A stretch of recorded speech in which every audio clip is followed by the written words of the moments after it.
I know you were critical of Alaba just based on Twitter. I haven't spoken to you about this, but to me, when I was looking at the starting lineup, the Bale, Benzema, Hazard trio up front didn't necessarily surprise me that much. The midfield didn't surprise me much either, and the one that surprised me the most was actually Alaba starting as left back. Um, Even though Marcelo was injured, now I suppose not like reflecting on it, I shouldn't be that surprised because Matt just brought up all the points that why Ancelotti may not it's not that he may not trust Miguel, but maybe just the first game of the season he wants to see more of Miguel long term. My prediction is I think Miguel will work his way into the rotation. Like by Christmas, I think we're going to have a conversation where Ancelotti really sees up close what version of Marcelo he has left, and is probably going to come to the conclusion that Miguel has to be ahead of Marcelo in the pecking order. That's my guess. I don't know if that's going to be true or not, but that's the way I see this kind of playing out. But we're not at that stage yet, so maybe Alba was the safer choice. Um, I'm curious to know, maybe you can obviously use this game as a launching pad for the discussion, but I also want to just talk about Alaba as a left back in general. Um, I I'm going based on the scouting report from his Bayern days, but also um, the Euros where he played left back quite a bit. And my assessment of that was that I think Alaba at the left back position is going to really be a good ball progressor, but defensively speaking, and I think one on one, if he's in position, he's actually a pretty good defender. He can read passing lanes well as well. But it's just the fact that he's not going to be in position often on the flank, and I think you saw how that can hurt the team defensively today. So just as a you can speak about his performance today. Go for it. I actually thought he was good. I thought the fit was seamless. It actually reminded me a lot of Toni Kroos's first game for Real Madrid, where it looks like he's been here for 5 years. That it was the integration was easy and seamless. Um, but speak about his performance overall, and also where you would like to see him more on the field, like which position. So I don't know if I'd say I was like critical of him just as much as I wasn't as taken in by the first half performance as much as other people. Like there were like a lot of like extremely positive comments on his performance. So I mean, take what I'm saying with a grain of salt because it is going against the grain a little bit in the sense that I thought it was just fine, right? Like he was doing Alaba things in the left back position. I actually like him a lot in the left back position offensively. I think from a progression standpoint, people tend to be like a little over focused with the idea that you can only get all of his progression at the center back position. We watched Marcelo, his entire career be one of the best progressors, not just as a fullback, but relative to other positions from the left back position. So I think all of that is fine there. I would agree defensively, Alaba is more suited to the center back position than he is at left back. So just in theory, I'm fine with him being at left back. And I understand why Ancelotti went for it today for the reason that Matt mentioned. And just in terms of the performance, I guess where I like kind of differed a little bit was the sense that like he was completely on the same wavelength as everyone else, right? In terms of the seamless fit, because I just saw like, a couple passes. I mean, it was nothing major, right? But a couple passes, a couple positioning things where it just seemed like he was just a tiny bit off, like they were being intercepted.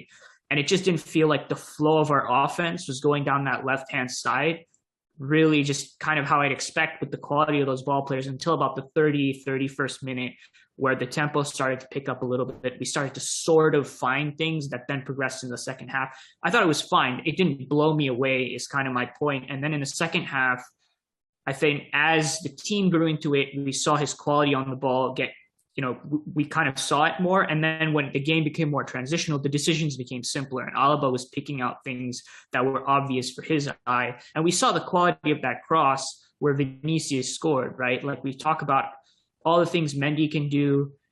He's never been a great crosser up until this point. Like I don't know if it's an exaggeration or reactionary to say that maybe Mendy doesn't connect there, right? That sees Vinicius's run and just puts an inch perfect ball onto his head. That's the stuff Alaba can provide. It's just that, especially in that first half, I just wasn't personally blown away by it. I thought it was what I expected. I thought there were certain kinks, and ultimately he grew into that. And if we decide to use him as a left back a lot going forward, I'm fully comfortable with it. Just this specific game, I kind of like shrugged my shoulders at the first half a little bit.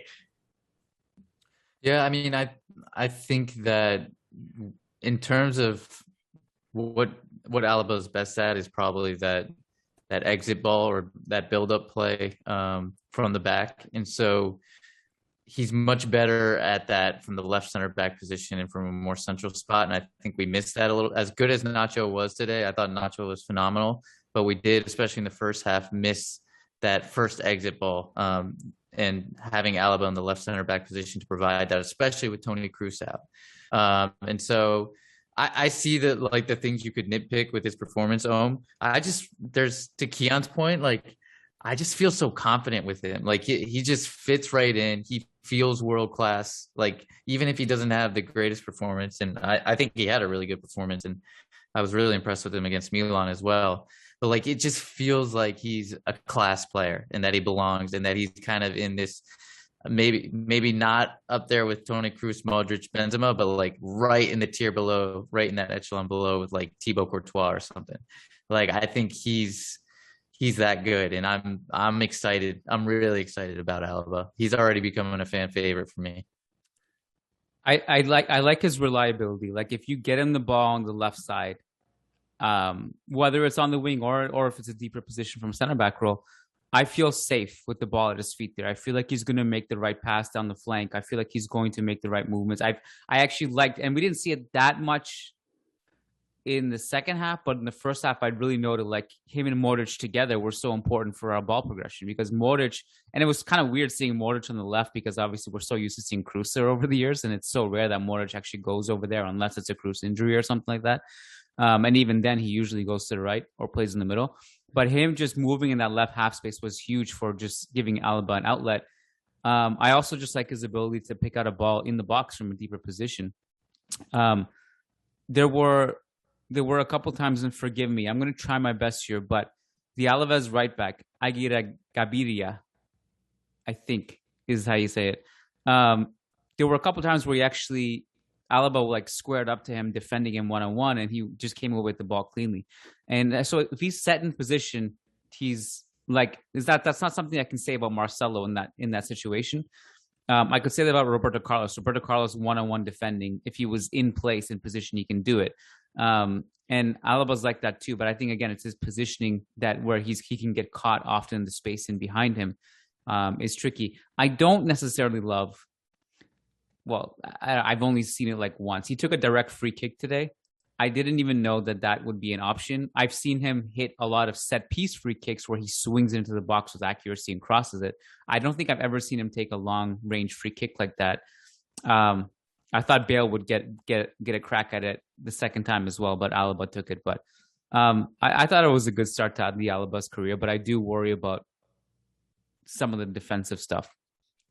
So I think the defensive issues in terms of, like, we saw down our left-hand side, we got caught quite a bit, especially in that first half. I think that like just speaks to a larger theme of the game, which was Alaves' style of ball progression, them looking really impressive in that first half, the quality of players they had. And then I think maybe like the thing you were going to nitpick, I mean, I'm just guessing here, but I think defensively, actually, we didn't really look that sound throughout this entire game. Offensively, mainly what I expected, and then we stepped up when we needed to step up. I don't really have a ton of complaints there. Defensively, I think the goals kind of glosses over what we saw, and I guess I'll just get into that now because we're kind of talking about Alaba a little bit, and obviously it isn't all on him when like that entire left-hand side keeps getting carved apart. And basically, and I was a little disappointed, especially in the first half, because it was a fairly obvious passing combination that was happening from Alaves, right? Like, it almost looked automatized, and it probably had to be because we were trying to press in a way. We had a lot of numbers there, and they need to get out of it. So basically, it was like center back pass to central midfielder to fullback, and then the fullback passes to the winger, and then they progress that way, like a quick, 1-2 touch sequences down that side. And so Alaba would come all the way up, right, trying to close down the winger, and they would just pass through it. And the timing and aggressiveness of us stepping up, because we were trying to go man to man in those sequences, just wasn't good enough. And they played in behind a lot, and that's when the stress on Nacho became a lot, and he did a lot to cover that space, which is why I think Matt was impressed with his performance, because he kind of held us together when they just kept playing in behind over. And all of us were confident on the ball. You got to give them credit. I didn't really expect them to come out with that type of build-up play. And they had some nice moments. It wasn't all perfect. They had some giveaways, which you'd expect, which ended up costing them in the second half. But they got into our final third more than you'd expect. And just overall, especially in that first half, the second half is a different discussion because it became so transitional. And I don't think our defense is great either, but we saw more of the press in the first half. And especially to start 10, 15 minutes, it looked like pretty lethargic. It was really easy to play through, which was interesting. And then when we went to a mid block, the compactness was a little off. It was just a bit weird to see Alaves be able to get onto the front foot and play through us as much as they did. And I guess that's kind of like the room for improvement going forward. I don't know if I'd be super surprised by seeing that on the first match day. And I guess that's where the whole Alaba thing comes in, right? Because he had a tough job stepping up. He wasn't like the aggressive part of Alaba's defending is the question I've had with him, right? Because when we talk about replacing him with Ramos, we talk about the ball progression, we talk about the ability to cover space. But what Ramos gave you that Alaba is just not as much of is being able to step up really well. And I thought that's where we saw Alaba get caught out a little bit defensively. Otherwise, I think he did well. You mentioned the 1-versus-1 moments. That's going to happen with him in that position. And just as a team, we need to sort that out better. Just the thing I was concerned with is it was an obvious passing combination that we just didn't really react to that well throughout the first half. And they just kept doing it over and over again. I'm like, these are smart players, right? We should be able to figure it out. And so that was just in general, the defensive performance was like just a bit off. There wasn't enough there. And I think that's why Alaves, part of the reason Alaves looks so good, the other part being that they played well, and we should give them credit for that. Yeah, I mean, our press was disjointed for sure, especially in the first half, but definitely credit to Alaves because I was taken back by how good they were today, at least in the first half.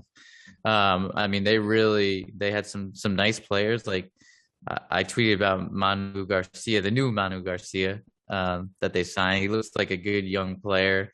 Rioja on the wing, and then Edgar on the other wing. They had their moments where they provided some danger and made some good runs. And so they pressed at moments. They played in a 4-4-2. The pressing was good. Yeah, the pressing was good. And they played rather than a low block for most of the first half, they played in a 4-4-2 mid block when they weren't pressing. And so they didn't sit that deep. And so I was surprised by that because I thought it was going to be one of those games where they really sat deep and made it difficult for us. And so just credit to Javi Calleja because he's changed this team, completely transformed this team from what they were. And from that perspective, it made the game a little bit more fun. And Alaves were a lot better. I actually thought they were the better team than us and created the one better opportunity in the first half. So, I mean, I don't know if you guys want to kind of extrapolate more on just Alaves and our press or what.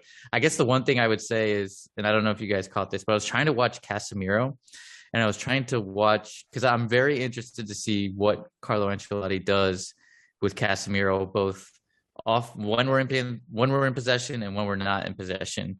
And when we're not in possession, I was surprised at how high Casemiro was pressing when we as the team decided to press. Like Casemiro was right up there on the edge of the other team's box. And that was part of the reason why, like when Alaba and Casemiro were both up there was nobody in that space to cover. And so that's why Alaves was carving right through us. But then on the flip side, when we did have possession, I was watching Casemiro and it was kind of similar to Zidane. Like we used him mostly as a decoy and like just had him operate in spaces where he could attract some Alaves defenders, and that way we could just pass around him. But I think that's something to like keep an eye on moving forward in future matches, how Carlo uses him. Can we just bring forward the Casemiro discussion for 1 second? It's an interesting role for sure. I also think the Alaba thing, Om kind of alluded to this, but it's a deeper, bigger thing, right? It's not just Alaba himself, and you saw the way Alaba has progressed the ball on the wings today. A lot of 1-2s down the flank, and it wasn't just Alaba's side. And Rioja on both flanks really even gave Vasquez a problem on the other side too. And a lot of their stuff goes to the flanks. But I wonder, like, what actually changes if you put Miguel there instead of Alaba today from a defensive perspective? Does is this a personnel thing or is this an Ancelotti scheme thing where we're going to see a lot of this season because the way he uses his fullbacks?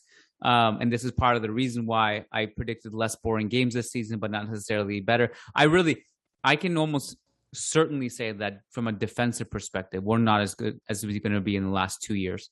But that's part of the reason why I think we're going to be more entertaining to watch, or there will be more entertainment. Let's put it that way. And I wonder like how much of this, in a way, like if it's Mendy there, he's just a different breed. And I'm so confident with him defensively that I'm almost sure that it's better defensive today. But I do wonder like what happens actually if you put Miguel there. Is this more of a positional thing, the way the fullbacks are positioned, the lack of coverage at times? If Casemiro's not in position, is this going to be something we'll see this season with the fullbacks in general, or do you think the personnel really mattered to a significant level in a game like this? I think it's more of a scheme thing. Like personnel will always change something, right? Like Mendy just solves issues, right? Like he'll find a way to make these incredible recoveries. He's probably better at, stepping up when he needs to step up because he just does everything better defensively than any left back we've seen at Real Madrid in a very, very long time, right? But ultimately, I just go back to like those initial passes should probably be shut down, especially if we were trying to press, which we were in those wide areas, right? I think it just needs to be more a collective thing. I think you could just see it in the general press itself, starting from the front, to how we were kind of transitioning. It was just the team was just not all completely clicking together and fully organized. And yeah, I mean, you can put better defensive personnel in certain positions. But you put Miguel there, for example, I'm not sure how much better it gets because at the pace Alaves were passing, there wasn't that much time to recover, right? And they were generally on point with their passing in a way we didn't expect, which is maybe why we looked a little off. It's got to be better collectively. You've got to shut down those outs earlier or don't commit as many players and shrink back a bit, which is not what we looked like we were going to do in a lot of those circumstances. So it's a schematic thing. It's a question I've had with Ancelotti of recent times, right? How well does he drill his sides defensively, especially pressing wise? And it's just something to keep an eye on going forward. I mean, I'm not going to make grand declarations based on the first game of the season. Even in the seasons where we've looked really good defensively, it sure as hell didn't start off that way, especially last season. So we'll just see how it develops. I think this was like the more negative point of the performance was the defense and how we couldn't really react to what Alaves was doing. And we just need to keep an eye on it.